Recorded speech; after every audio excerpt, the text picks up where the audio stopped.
બધું બંધ કરાવી દેવાનું હોય 6 વાગે કેટલું મારે લોક થઈ ગઈ છે એની કેવું ત્યાં જ મને કે તમે ધ્યાન નથી દેતા મેં હું તમારું કામ નથી મને કે રેતીના ધંધા મેં રેતીનો ધંધો થોડી મારી જવાબદારી છે તમારે 2 નંબરના ધંધા કરવા દારૂ વેચવાનું રેતીનો ધંધા એ મારી જવાબદારી છે કે એનું હાઈ જે બધું હટલ લેવાનું થાય છે કેવું પકડીને પૂરી ન હોય તો 2 બોટલ મૂકીને પકડી જવું એને હાઈ જ ઉપાડ લેવાનું છે કેવો મારી લપ થઈ ગઈ સાહેબ ને હો હા હું તમને કેવાનો જોતો મેં નથી નથી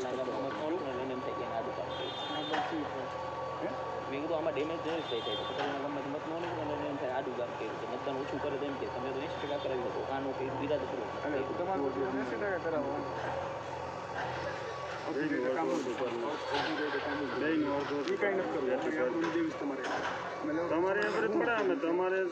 તમારા માટે માન સન્માન છે ભાઈ અમને સમજ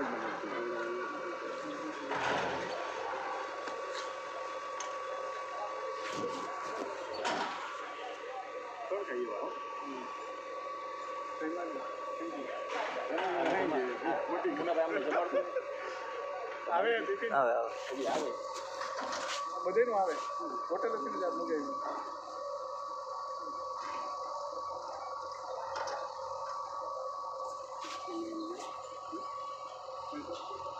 મારું નામ વિજયભાઈ બગડા.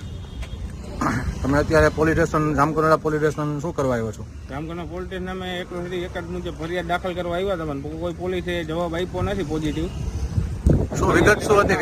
વિગત એમાં એવું હતું આપડા ગઈ 7 તારીખે ચૂંટણીનું મતદાન હાલતું હતું લોકસભાની ત્યાં અમે ઉભા હતા એટલે અમે કોંગ્રેસના કાર્યકર તરીકે હું કામ કરતો હતો એમાં અને ચાલુ ધારાસભ્ય જયેશભાઈ રાદડિયાના ભાઈ લલિતભાઈ રાદડિયા છે એ આવ્યા ત્યાં અને એને એવું કીધું કે અમને બોગસ મતદાન તમે કરવા દો નહીં કરવા દો ને તો જોયા જેવી થાય એમ. એનો અત્યારે વિડીયો વાયરલ છે સોશિયલ મીડિયામાં. પછી શું બનાવ? વિડીયો વાયરલ થયા પછી આજે વીટીવી માંથી વિડીયો વાયરલ થયા પછી સવારે 10 સાડા 10 લલિતભાઈ રાદડિયા અમારી દુકાન ભાદર નાખે છે એની આવ્યા હતા અને આવીને મને ધમકી મારી કે ભાઈ તે આ વિડીયો વાયરલ કર્યો છે અમને આ વિડીયો તો વાયરલ કર્યો છે અને તમારે રેઢા ઓકાત શું છે તમારા આમાં જઈ રહ્યા છો 2-5 માં કે દારૂ મર્ડર કરાવી દઈશ એમ કે ધ્યાન રાખજે કે ગમે એમ અને ઘરે 2 બોટલ કે દારૂ મૂકવાનું પોલીસ ભાઈ ફિટ કરાવી દઈ અને પોલીસ છે એ બધી મારી ખીચાની પોલીસ છે એમ પોલીસ થી કઈ નહીં થાય. અત્યારે પોલીસ સ્ટેશન આવ્યા તો તમે ફરિયાદ દાખલ કરાવી? ના ન કરાવી. શું કામે? 3 કલાક થી પોલીસ સ્ટેશન કોઈ કઈ જવાબ આપતા નથી. અને ફરિયાદ લેવા ના પડી હતી કે અમે ન લઈ ગયા ચાલુ ધારાસભ્ય છે એના ભાઈ વિરુદ્ધ અમે ફરિયાદ ન લઈ હતી. શું નામ છે એમનું? લલિતભાઈ રાદડિયા છે એમનું નામ. ઓકે.